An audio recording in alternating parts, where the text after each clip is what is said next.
C'est un sujet très intéressant par rapport au mode d'accouchement chez les patients atteints de maladie de Crohn. Et le sujet est élaboré par l'équipe de professeur Cyprodis à Rennes, et ça sera présenté par Dr Charlène Brochard, proctologue et gastro-entérologue dans son équipe. Et ça sera un exposé préenregistré. Je ne sais pas ce que la connexion... Bonjour à tous, je suis Charlène Brochard, je suis gastro-entérologue au CHU de Rennes et j'ai la mission de vous parler de la question suivante: quel mode d'accouchement dans la maladie de Crohn? Je n'ai aucun lien d'intérêt avec cette présentation. Alors cette question, c'est une question qui est en fait difficile parce qu'elle fait intervenir de nombreux paramètres. Elle fait intervenir la maman, elle fait aussi intervenir le bébé et en tant que proctologue, elle fait aussi intervenir le périnée de la maman. Ce sont ces trois grands paramètres qui vont intervenir ou influencer sur le mode d'accouchement qui va être proposé à la patiente. Alors je vous propose le plan suivant. On va parler des faits, donc qu'est-ce qui se passe en pratique, des recommandations qui sont liées aux faits, et aux questions résiduelles, et vous verrez que pour certaines, c'est difficile d'y répondre.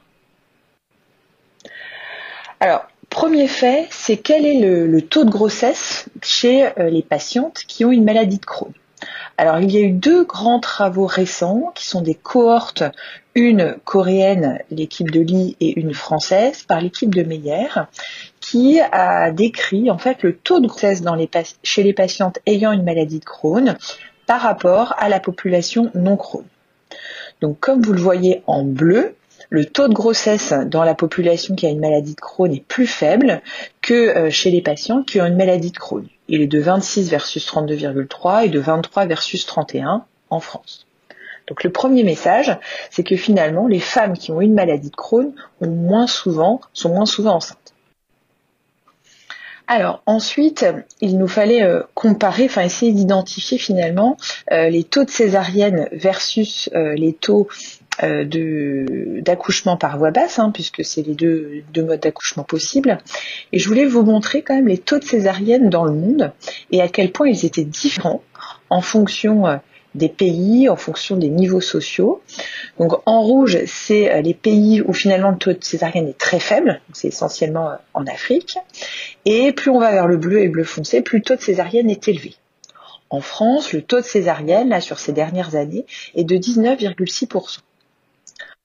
Ensuite, si l'on regarde avec les études des cohortes, le taux de césarienne chez les patients qui ont une maladie de Crohn, il est de 29% en France. Et en Corée, de base, il est très élevé. Et en cas de maladie de Crohn, il est aux alentours de 39%.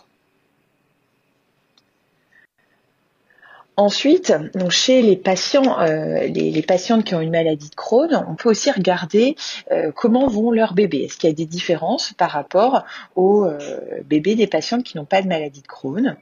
Bien, il apparaît que chez les patientes qui ont une maladie de Crohn, le bébé sera plus souvent prématuré et aura plus souvent un retard de croissance intra-utérin.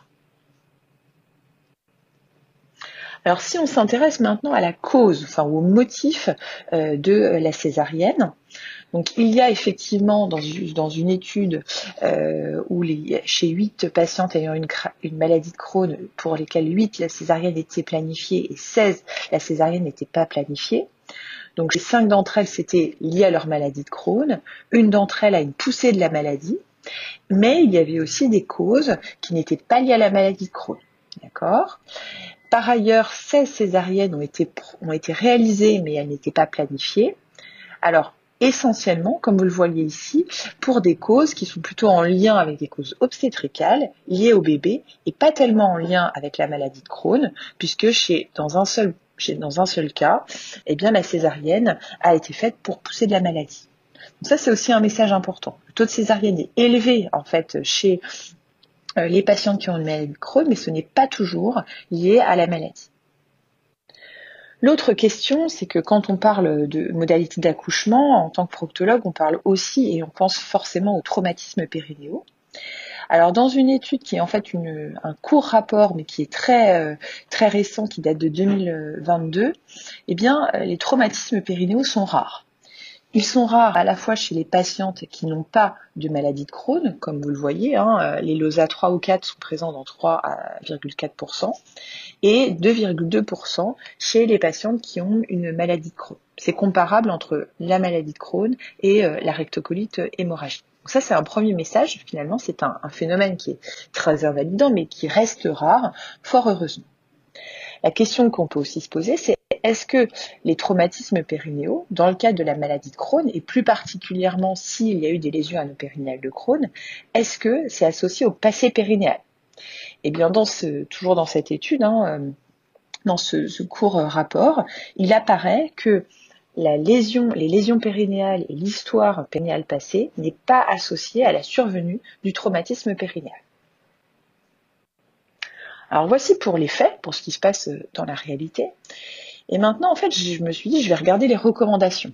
Alors, qu'est-ce qu'il y a des recommandations qui vont nous dire il faut choisir la chirurgie, il faut choisir la césarienne, qui est une chirurgie et qui peut avoir toutes les complications liées à la chirurgie et les désagréments de la chirurgie. Il y a quand même une comorbidité maternelle qui n'est pas négligeable. Et puis, la voie basse qui va quand même poser le risque de faire des lésions obstétricales sphinctériennes et possiblement par neuropathie d'étirement des troubles de la continence. Eh bien, j'ai regardé plusieurs choses. D'abord, j'ai regardé en fait les sociétés de gynéco-obstétrique, puisque quand même c'est eux qui s'occupent de cette partie d'accouchement. Eh bien, ils disent que le premier message, c'est il ne faut pas faire de césarienne programmée s'il y a une maladie de Crohn sans manifestation périnéale, premièrement. Deuxièmement, s'il y a des lésions périnéales symptomatiques, eh bien dans ces cas, on fait une césarienne programmée. Et s'il y a des lésions périnéales qui sont guéries, avec ou antécédent de chirurgie ou non, eh bien le choix de la voie d'accouchement est à discuter avec la femme. J'ai regardé le GTED, parce que c'est des Mickey. Eh bien j'ai trouvé ces petites phrases qui disent que la césarienne, elle est recommandée en cas de lésion anopérinéale active, ou en cas d'antécédent de coloproctectomie avec anastomose iléo-anale. En dehors de situation, il faut prendre la décision par le gynéco-obstétricien. J'ai regardé aussi ECHO. Alors, ECHO, c'est un petit peu vieux, ça date quand même de 2010. Eh bien, donc, ils disent ça dépend surtout des indications obstétricales. Il faut prendre la décision avec le gastro-entérologue et le chirurgien colorectal. Mais s'il n'y a pas de maladie compliquée, pas de lésion périanale, pas d'atteinte rectale, la voie basse est possible. La césarienne, c'est s'il y a une atteinte périnéale, une atteinte rectale, et on peut aussi discuter s'il y a une anastomose iléo-anale. Bon. Et puis, en fait, ECHO actuellement réfléchit pour des nouvelles recommandations, et il est discuté, semble-t-il, que en cas de fistule rectovaginale ou d'antécédent de fistule rectovaginale, eh bien la césarienne pourrait également être un facteur de césarienne. Alors, au terme de ces recommandations, donc j'ai d'un côté la césarienne si on a des lésions anopérinéales actives, si j'ai une fistule anorectovaginale ou une coloproctectomie avec anastomose iléo-anale. Le reste, est-ce que c'est vraiment voie basse ou est-ce qu'il y a des zones grises? Alors, les questions, c'est les questions qui sont celles du gastro-entérologue, du proctologue, mais aussi des patients. Alors, première question. Dans cette étude rétrospective qui a analysé en fait si le mode d'accouchement influençait le risque de poussée dans le postpartum, donc il apparaît que 30% des femmes qui ont une maladie de Crohn auront une poussée de leur maladie quand même dans l'année qui va suivre leur accouchement. Donc c'est des chiffres qui sont assez importants. Ils ont regardé si le fait que l'accouchement était par voie vaginale ou par césarienne pouvait influencer la survenue de la poussée, et il apparaît que ce n'est pas significatif. Ça, c'est un message qui est quand même important. L'autre question, c'est est-ce que le mode d'accouchement va influencer le risque de survenue de lésions anopérinéales dans le postpartum? Alors, il y a plusieurs études qui peuvent être controversées. J'ai choisi de vous en présenter deux. Dans cette étude, en fait, c'est une étude de cohorte et donc avec 360 femmes qui avaient une maladie de Crohn. Il y avait un groupe avec césarienne et un groupe avec accouchement par voie basse. Et finalement, il n'y avait pas chez les patientes qui avaient eu une voie vaginale plus de risques de survenue de maladie de Crohn dans le postpartum. Dans cet autre travail, qui date de 2015, c'est également une étude rétrospective. Et là, en fait, c'était avec des questionnaires auto-administrés. Il y avait 184 femmes qui ont été incluses dans cette période. Il apparaît, donc là, ce qu'ils ont regardé, c'est surtout les lésions périanales fistulisantes. Donc à 1 an, il y avait 8% des femmes qui avaient une lésion périanale fistulisante et 21% à 5 ans. Par contre, les facteurs qui étaient associés à la survenue des lésions anopérinéales dans le postpartum étaient plutôt le phénotype, la chirurgie colique ou les chirurgies avant en fait l'accouchement. Le mode d'accouchement, césarienne ou épisiotomie, n'influençait pas ou n'était pas associé à la survenue de lésions anopérinéales dans le postpartum. Alors, la question qui nous taraude, enfin en tout cas moi qui me taraude, hein, c'est vraiment le cœur du problème, c'est est-ce que le mode d'accouchement augmente le risque de troubles de la continence en cas de maladie de Crohn? En fait, les études sont très peu nombreuses. Il y a cette étude où on a comparé, alors c'était 129 patientes avec une maladie de Crohn qui ont été comparées à 116 patientes qui étaient en groupe contrôle en fait, et ils ont comparé donc combien avait une césarienne, combien avait une voie basse. Donc on voit il y a quand même plus de césariennes en cas de Crohn que si on n'a pas de maladie de Crohn. Par contre, la survenue de troubles de la continence est faible. 8 patientes chez les Crohn qui avaient eu une grossesse, et parmi elles, 8 d'entre elles attribuaient leurs troubles de la continence à la voie basse. Et chez les patients de contrôle, 2 d'entre elles avaient des troubles de la continence après l'accouchement. Donc finalement, il n'y a pas beaucoup d'événements, il n'y a pas beaucoup de troubles de la continence qui ont été objectivés. Et enfin, dans une étude qu'on a faite dans le service, c'était une étude rétrospective où on avait envoyé en fait les questionnaires aux patientes. Donc il y avait 173 patientes qui ont été incluses et parmi elles, 113 avaient eu un enfant. Donc, dans cette population de 113 femmes, en fait, nous avons regardé parmi celles qui avaient des troubles de la continence fécale, si la césarienne ou l'accouchement par voie basse avec l'épisiotomie ou l'utilisation d'instruments influençait la survenue de l'incontinence, eh bien non.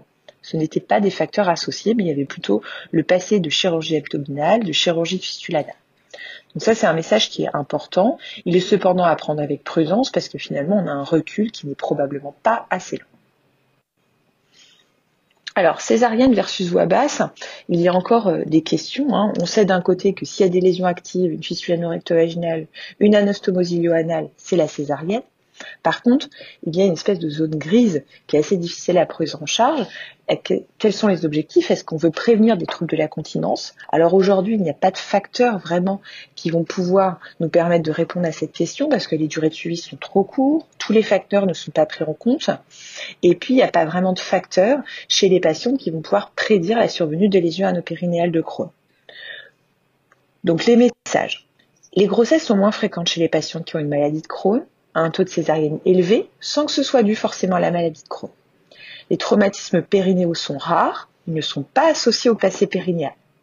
Les recommandations sont vraiment peu précises. Le mode d'accouchement n'influence pas sur l'évolution de la maladie et le mode d'accouchement n'impacterait pas la continence. À prendre quand même avec des pincettes ces données. Alors finalement, comme on n'a pas beaucoup de données fiables dans la littérature, la décision elle est parfois difficile et c'est pour ça que vraiment il faut qu'il y ait un bon dialogue avec la patiente, avec son proctologue qui le suit, notamment quand il y a des lésions anopérinéales, puisque ça peut quand même être un facteur de risque, avec son obstétricien, mais aussi avec son chirurgien colorectal si elle en a un. Je vous remercie de votre attention, j'ai dépassé le temps, désolée.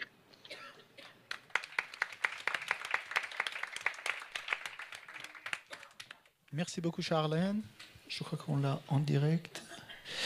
Est-ce qu'il y a des questions dans la salle? On a en fait une petite question seulement parce qu'on a dépassé déjà le temps. Charlène, je sais pas si vous nous entendez? On l'entend pas. Moi, je vous entends très bien. C'est bon. Charlène, alors en fait, Je te remercie pour ton topo.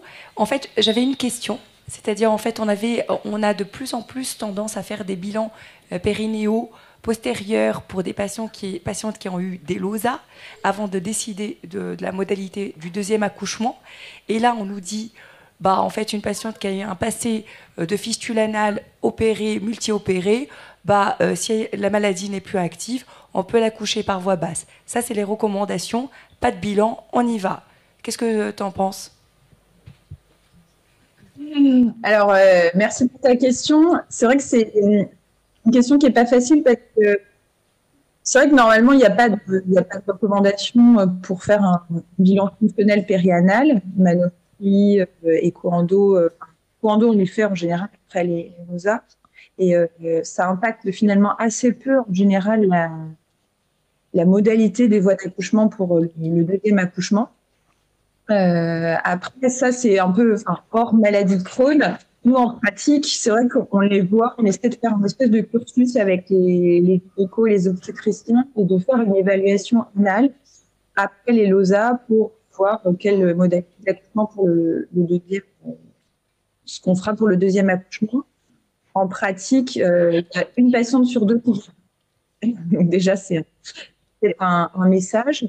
Et puis souvent, en fait, on tente quand même la voix basse, même s'il y a une LOSA, sauf si vraiment il y a une forte hypotonie anale, si la patiente ne le souhaite.